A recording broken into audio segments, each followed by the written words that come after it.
보여주는 내용 기대합니다. 이렇게 의견 주셨습니다. 감사드립니다. 오늘의 발견, 뭘 또 제가 발견할 수 있을지 기대해 주시면 좋겠습니다.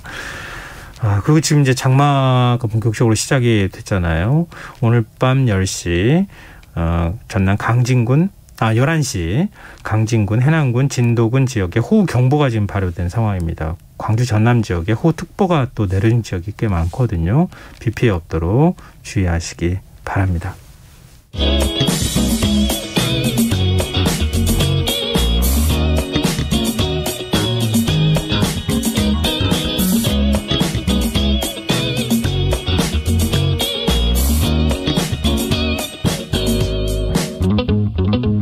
김성환의 시사야.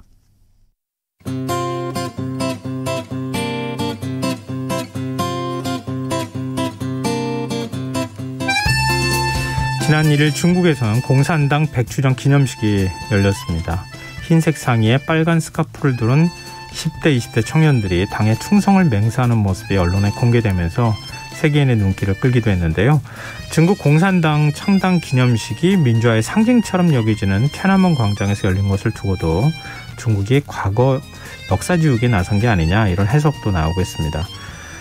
세계이면 오늘은 중국 공산당 창당 이래 어떤 길을 공산당이 걸어왔는지 함께 살펴보도록 하겠습니다. 외신 캐스터 전주현 씨 나오셨습니다. 안녕하세요. 네, 안녕하세요. 네, 우리한테 참 낯선 모습이에요. 네. 공산당 창당 100주년? 네. 우리는 무슨 당 창당 100주년이라고 해가지고 온 국가가 축제해가지고 그렇진 않죠. 이렇지는 않잖아요. 네, 네. 물론 체제가 완전히 다르기 때문에 그렇기는 하지만요. 좀 창당 100주년이라고 하지 않고 100주년 기념일이라고 부르더라고요. 자세히 보면 기념일이라는 걸 아마 눈치를 채셨을 것 같은데요. 일일이 공식적인 중국 공산당 탄생 기념일입니다. 그러니까 건당 기념일인 거예요. 7일 건당절 이렇게 부르는데 실제로 창당이 된 날은 1921년 7월 1일이 아니고 7월 23일입니다. 이날 이제 상하이에 있었던 프랑스 조계지에서 중국 공산당 제1차 전국 대표대회가 열렸거든요. 그래서 중국 전역에 있는 공산당원 53명을 대표한 13명, 그리고 이제 외국인 코민테른 요원 2명, 이렇게 15명이 참석해서 대회를 열었습니다. 그런데 1차 대표대회 기록이 많지가 않았거든요. 네. 그리고 이제 비합법 지하 정당으로 탄생해서 나중에 그때가 언제였더라 이 정확하게 아는 사람들이 좀 기억이 좀 가물가물해진 거예요. 그러다가 38년에 마오쩌둥이 7월 1일이었다 이렇게 얘기를 해서 41년부터 창당 기념일로 자축을 해왔는데 이후에 이제 70년대 말에 학자들이 고증을 했습니다. 네. 그러고 보니까 7월 23일이었다는 게 확인이 된 거예요. 그렇지만 이제 날짜를 바꾸진 않고 마오쩌둥 전 주석의 결정대로 7월 1일은 창당 기념일, 7월 23일은 창당일, 이렇게 해서 이원화된 기념 체제를 계속 유지하고 있습니다. 그렇군요. 이 상해, 우리 이제 상해라고 흔히 네, 상해라고 그러죠. 상해 조계지. 네. 우리 역사하고도 많이 겹치는 그렇죠. 네. 곳이잖아요. 중요한 곳이죠. 상해 임시정부도 그 근처에 있었기도 했었고요. 근데 이 공산당 100주년 기념일 행사가 다른 행사들과 비교해서 좀 일찍 열렸다고요? 네, 그렇죠. 이것도 무슨 특별한 의미가 있는 겁니까? 그러니까 이렇게 대규모 군중이 참여하면 이렇게 행사를 빨리 열지 않아요. 근데 이 행사는 이번에 오전 8시에 이제 중국 베이징 시각으로 개최가 됐습니다. 네. 그래서 홍콩 명보에 따르면 역대 중국 공산당 행사 중에서 가장 빠른 시간에 시작이 됐다 이렇게 알려졌는데요. 왜냐하면 폭우를 피하기 위해서 시간을 당긴 것으로 알려졌어요. 이렇게 실제로 보시면 비옷을 중간에 입은 사람들의 모습도 살짝 보였었고요. 네. 이렇게 부슬비가 내리는 가운데 2시간 동안 행사가 진행이 됐는데 이게 끝나자마자 천둥 번개가 쳤고요. 폭우가 내렸습니다. 그래서 중국 정부가 6개월 전부터 날씨를 예상하고 대비했기 때문이다라고 중국 언론들이 보도를 했는데 11명의 전단팀을 지금 6개월 전에 꾸렸어요. 그래서 지난 10년 동안 7월 1일 전후에 베이징 기상 자료를 분석했다고 합니다. 그래서 올해를 예측해 봤더니 6월 27일부터 베이징 지역에 수일간 비가 내릴 것으로 예측이 됐고요. 7월 1일 당일에는 베이징의 폭우, 강한 바람이 일 것이다. 이렇게 결론이 내려졌기 때문에 결국 행사 시간을 당겼고요. 그래서 이제 당겼기 때문에 비가 내리기 전이어서 대규모 에어쇼도 예정대로 이제 치러졌고요. 6월 29일로 계획됐던 창당 100주년 축하 공연이 하루 앞당겨진 28일 저녁에 열린 것도 이렇게 비가 내린다는 예보 때문이었습니다. 이렇게 대규모 행사를 준비하려면 굉장히 오랜 시간 동안 준비해야 되고 그렇죠. 날짜 옮기기가 굉장히 어렵잖아요. 어렵죠. 네. 그 예측 맞았는지 궁금하네요.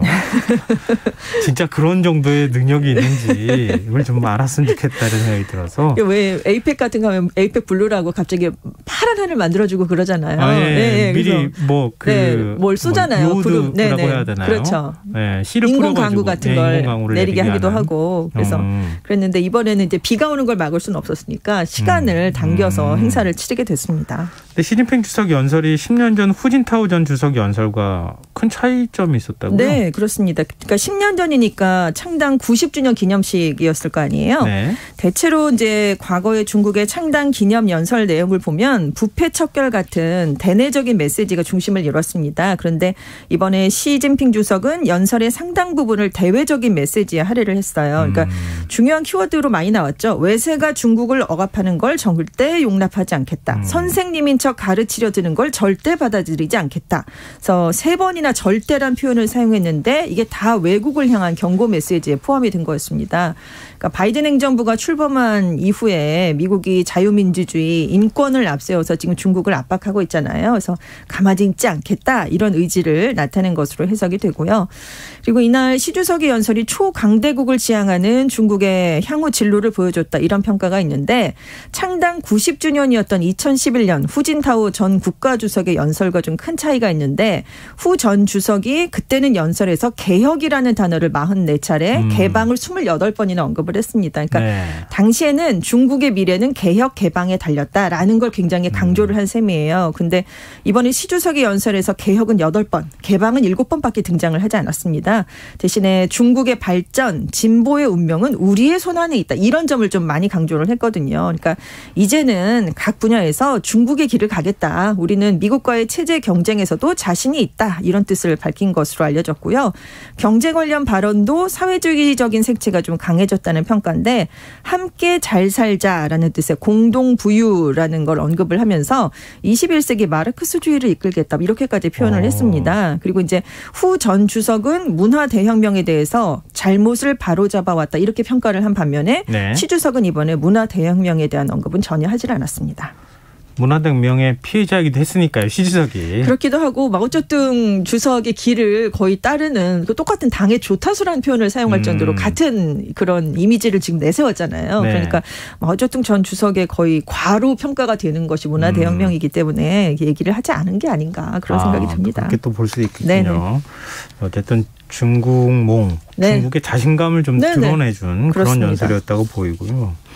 근데 일국양제에 대한 입장도 전임자들하고 시 주석은 많이 달랐다고요? 그렇습니다. 시 주석이 대만과 홍콩 문제에 외국이 간섭해서는 안 된다. 이 점도 이제 분명히 나타냈거든요. 연설에서. 그래서 일국양제와 고도의 자치 방침을 관철해야 된다. 그래서 특히 이제 홍콩, 마카오가 특별행정구인데 여기에 대한 전면 관리를 통해서 사회 안정을 지켜야 된다. 이렇게 언급을 했어요. 그리고 이제 대만 문제를 해결하고 통일을 실현하는 건 공산당의 역사적 임무이자 중화민족의 염원이다. 그래서 이제 하나의 중국 원칙도 다시 얘기를 했고요. 평화통일 프로세스를 언급하면서 대만에 대한 통일 의지를 확실히 밝혔습니다. 그런데 과거에 후진타오 전 주석이 90주년에 했던 연설, 장저민 전 주석이 80주년에 했던 연설과 비교를 해보면 네. 예전에는 홍콩과 마카오 두 특별행정부와 관련해서 국가안보수호라는 게 언급이 되진 않았었어요. 그런데 시 주석은 이번에 국가안보를 홍콩과 마카오의 최우선 사항으로 설정을 했거든요. 그래서 네. 중국이 적극적으로 개입해야 된다. 여기를 좀 굉장히 강조하는 모습을 보였습니다. 반면에 대만에 대해서는 하나의 중국을 강조하면서 외세는 간섭하지 말라라고 강력하게 경고를 하고 규탄을 했지만 평화통일이라든가 1992년에 하나의 중국을 인정하되 각자의 명칭을 사용하기로 한 구의합의라는 걸 언급을 했어요. 그래서 네. 무력 통일이 아니라 평화통일을 시사하면서 양안 관계에서 개선의 여지를 남겨뒀다. 이런 해석도 나왔습니다. 물론 대만 당국은 중국이 대만에 대한 정치적 군사적 위협을 먼저 거둬라. 포기해라. 뭐 이런 반발하는 메시지를 내놓기도 했습니다. 여러 면에서 다르다는 생각을 네, 하게 되는데 달라졌죠. 가장 네. 그 외신이나 다른 나라에서 주목을 받았던 발언이 네. 중국을 괴롭힌다면 14억 중국 인민이 피와 살로 쌓아 올린 강철의 만리장성 벽에 머리를 부딪혀 피를 흘릴 것이다. 네. 보통 지도자는 이런 표현 잘 안 쓰거든요. 안 쓰죠. 네. 그리고 이제 국제적으로 메시지가 다 나가는 거기 때문에 네. 이렇게 얘기를 하지 않는데, 그러니까 중국에 압박을 가하는, 이제 미국이라고 얘기를 하지는 않았지만 네. 겨냥한 발언으로 해석이 다 됐었죠. 그렇지만 중국이 이제 그 연설이 끝나고, 행사가 끝나고 영문판 기념 연설을 이제 공개를 했는데요. 거기에서는 머리를 부딪혀서 피를 흘릴 것이라는 표현은 삭제가 됐습니다. 그러니까 누구라도 그런 시도를 한다면 14억 중국 인민이 구축한 강철의 장성에 부딪히는 것을 발견할 것이다. 이렇게 좀 빼버린 거예요. 그러니까 영어로 대체로 뭐 중국어를 번역하면 일부 표현이 좀 달라질 수는 있는데 이건 사실상 중요한 방점이 피가 흐를 것, 머리가 깨져서 피가 흐를 것인데 이거를 다 빼버린 거잖아요. 그래서 좀 이례적이다 이런 얘기가 나왔는데, 아무래도 이제 중국 당국으로서는 공산당 100주년이라는 굉장히 이제 기념적인 행사에서 자국민을 자극하기 위해서 이렇게 쉽게 우리가 볼 수 없었던 거친 표현을 동원하긴 했는데, 이후에 이제 세계적으로 나가는 영문판을 배포하는 과정에서는 이게 문제가 될 수 있기 때문에 여기를 좀 완화해서 좀 넣은 것이다, 이런 분석이 나왔습니다. 대내용과 대외용이 달랐다, 구분된 이렇게 거죠. 얘기가 되는 건데요. 네네.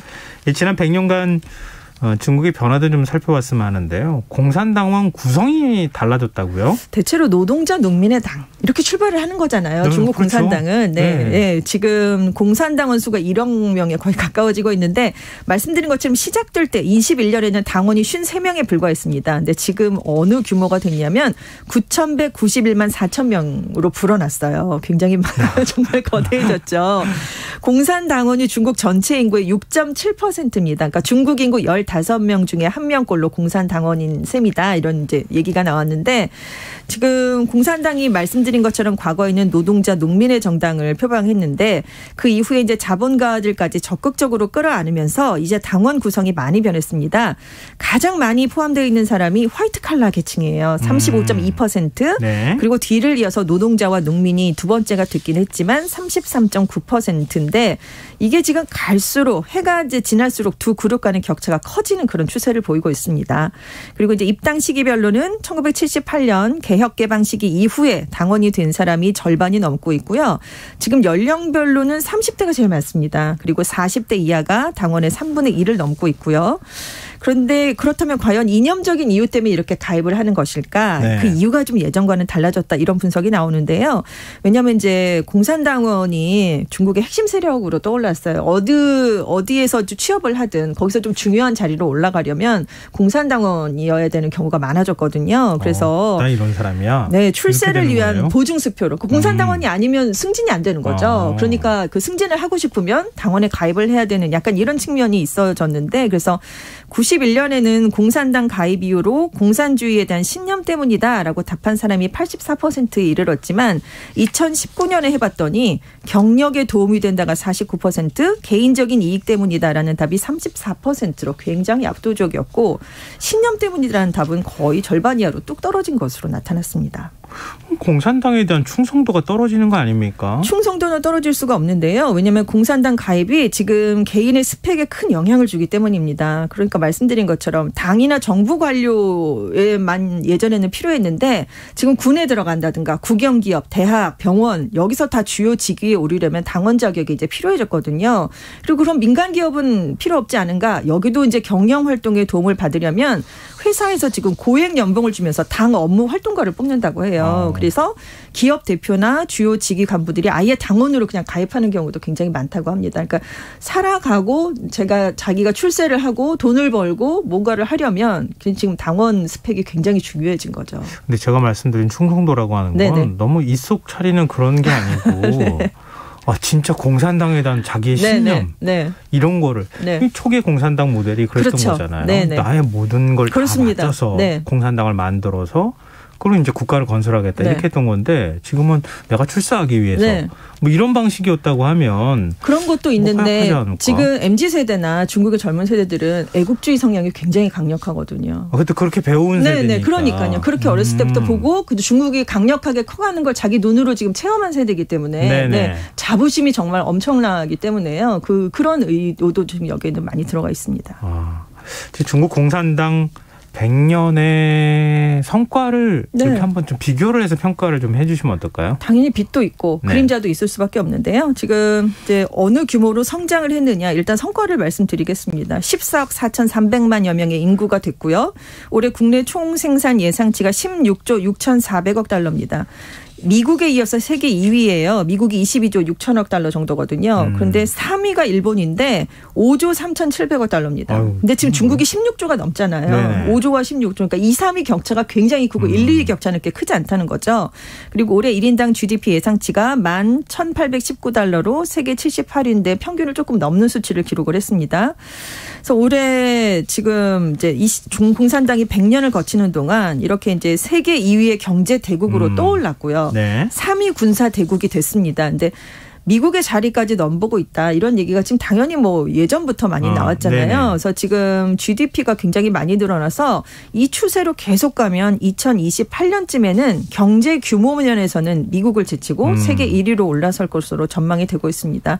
1인당 GDP도 이제 중진국 대열에 합류했다. 이런 얘기가 나오고 있는데 지금 이게 평균이 이런 거고요. 네. 베이징, 상하이 같은 14개 큰 도시들이 있는데 여기는 지금 개인 소득이 2만 달러를 이미 넘어섰어요. 그래서 중국인 중에 10% 정도는 이미 선진국 수준의 생활을 누리고 있다. 이렇게 평가가 되고 있고 물론 격차가 굉장히 크지만요. 네네. 그리고 원자폭탄, 인공위성, 독자적 GPS도 있고요. 인류 최초로 달 뒷면에 또 보냈잖아요. 탐사선을. 그러네요. 화성의 태넌 1호도 성공적으로 안착을 시켰고 우주굴기도 성공적으로 해내고 있습니다.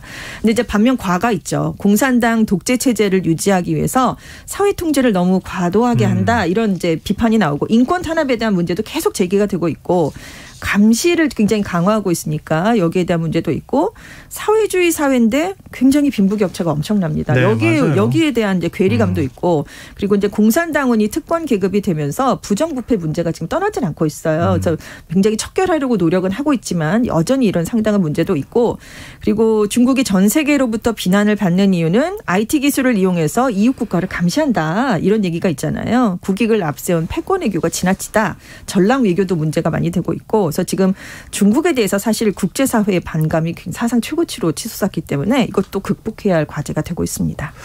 그럼에도 뭐 물론 일당 독재 체제이긴 하지만 네. 100년이란 기간 동안 정당이 유지될 수 있었다고 네. 하는 거는 뭐 여러 가지 그 나름의 이유가 있지 않겠습니까? 그렇습니다. 일단 개혁 개방 정책 이후에 높은 경제 성장률을 기록하면서 빈곤 굉장히 오랫동안 계속되었던 빈곤을 극복한 점이 꼽히고 있어요. 아까 굉장히 경제 성장 많이 했다고 수치로 네. 말씀을 드렸잖아요. 그리고 이제 부패에 대해서 대응을 하고 있다는 점도 지금 꼽히고 있습니다. 시 주석이 2013년부터 부패와 전쟁을 벌이고 있잖아요. 네. 근데 이제 여기에 이제 조금 안 좋은 쪽으로는 체제에 반대하는 세력을 강력하게 누르면서 권력을 유지해 왔기 때문이다. 이것도 이제 하나의 이유가 될 수 있다. 이런 얘기가 있고요. 그래서 여러 가지 얘기가 함께 나오고 있습니다. 그럼 중국이 앞으로 넘어야 할 산이 많은데요? 네, 그렇죠. 반중 감정도 극복을 해야 되고 말씀드린 네. 여러 가지 이제 대내적인 문제들이 있잖아요. 이것을 극복해야 되는 과정이기 때문에 앞으로의 100년은 그럼 어떻게 될 것이냐 이런 얘기들도 많이 나오고 있습니다. 일단 빈부격차 문제. 네. 뭐 중국 내부적으로는 어떻게든 해소해야 되지 않을까요? 그러니까 일단 시 주석이 이번 연설에서 첫 번째 100년 공산당 100년 목표인 전면적인 샤오캉 사회 실현, 즉 모두가 비교적 풍족한 삶을 누린다는 목표를 실현했다라고 말은 했잖아요. 그렇지만 지금 중국 국민 하위 20%의 소득이 상위 20% 소득의 10분의 1도 되지 않습니다. 도농 간의 격차는 정말 어마어마하게 크기 때문에 지금 중국 젊은이들 사이에서는 아예 무력감과 박탈감을 의미하는 그냥 둘러넣어서 아무것도 하지 않는다는 탕핑주의라는 게 지금 만연해 있다. 이런 지금 얘기가 나오고 있어요. 그러니까 너무 해봤자 나아질 게 없으니까 아예 더 노력하지 않고 그냥 누워서 그냥 살겠다. 약간 이런 거거든요. 그러니까 다 포기하는 그런 모습인데 이거를 지금 중국으로서는 굉장히 경계하지 않을 수가 없는 그런 상황입니다.